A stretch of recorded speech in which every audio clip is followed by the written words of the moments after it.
were tired. Clothes I asked you to wash. Clothes I asked you to wash. Gbogbo ohun tá a bá rí lórí social media kọ́ ló yẹ ká gbàgbọ́. Ìròyìn èké lóríṣiríṣi ó ń bẹ lórí social media tó dá lórí irọ́. Ojú ọmọ Awógbèmí, mo fẹ́ ká jọ fi tìyàwó tó ya passport ọkọ rẹ̀ ṣàpẹẹrẹ àlàyé ní dídé tó dé sí Nàìjíríà. Gbogbo wa lórí bí ìyàwó ṣe fa passport ọkọ rẹ̀ ya lójú ọkọ àtàwọn ẹ̀ṣọ́ aláàbò ní pápákọ̀ òfurufú. Oníkálukú ní ṣe ní kàyéfì pẹ̀rú ẹ̀ṣẹ̀ wo gan lọ́kọ lè ṣe aya tó lè mú kí ìyàwó ya passport ọkọ rẹ̀. Èèmọ̀ irú kírèé ló ń ṣe gbogbo ọmọ Nàìjíríà. Àṣé ọ̀rọ̀ tá a pè lọ́wọ́ ẹ̀ ọ́ làárọ̀ nú.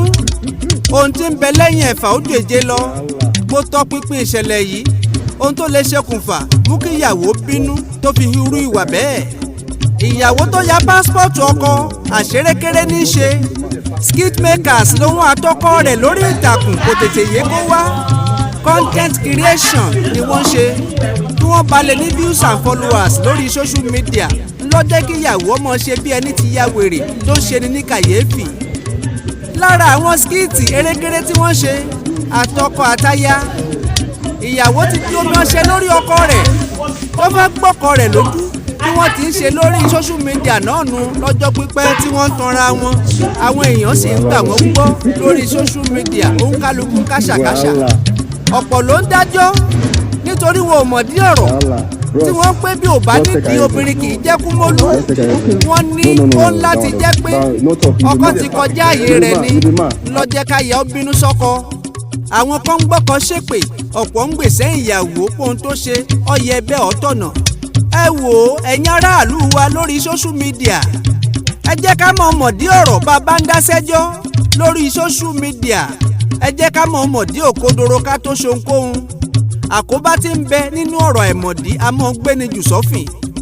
Ọ̀pọ̀ ló ti ṣìnà nípasẹ̀ ohun tí wọ́n rí tí wọ́n ń gbọ́ lórí social media. Ọ̀pọ̀ ló ti kẹ́kọ̀ọ́ látara oríṣiríṣi skit makers tí wọ́n ṣerékeré lórí ìtàkùn tí wọ́n ń parọ́ fún ni. Ohun tẹ́lòmíì ọ̀jẹ́ ní pera rẹ̀ ó lè pé òun ti kọ́lé sínú odò nínú ọ̀sà. Ohun tẹ́lòmíì ò ṣe ó lè pé òun ti ṣe jù bẹ́ẹ̀. Òun ti ra lẹ̀ ilé 6 sójú òfurufú. Ó tún lè sọ pé Lẹ́kì lòun gbé lóhun tó ṣe pé alápẹ̀rẹ̀ nílé wọn. Ọ̀pọ̀ ló jẹ́ pé ohun tí ń fi ṣakọ lórí social media kò ní ìkankan. Irọ́ lásán nípa abẹ́ bíríìjì ní gbé tó lòun gbé ní Lagos Island lórí social media. Irọ́ ti pọ̀ jù ń bẹ̀.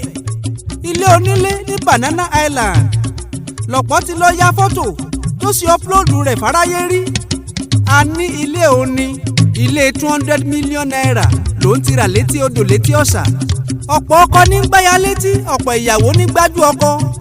Tó bá dórí social media wọ́n sì mọ gbàmọ̀ràn fún tọkọ-tìyàwó ẹ̀ráyé lóhun tó ṣe pé ilé tí wọn ò tòrò wọ́n wá dá lámọ̀ràn fún tọkọtaya.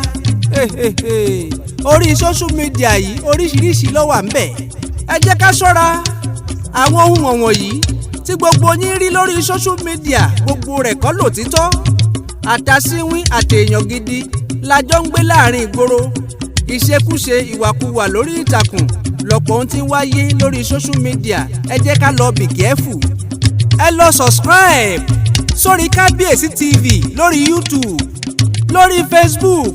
Ẹ lọ follow rẹ̀ ní kíákíá lórí Instagram, lórí TikTok. Kábíyèsí TV ni ẹ mọ́ bá lọ níbi tá ti mọ̀ sòdodo ọ̀rọ̀ fúnra wa lórí social media lórí ìtàkùn.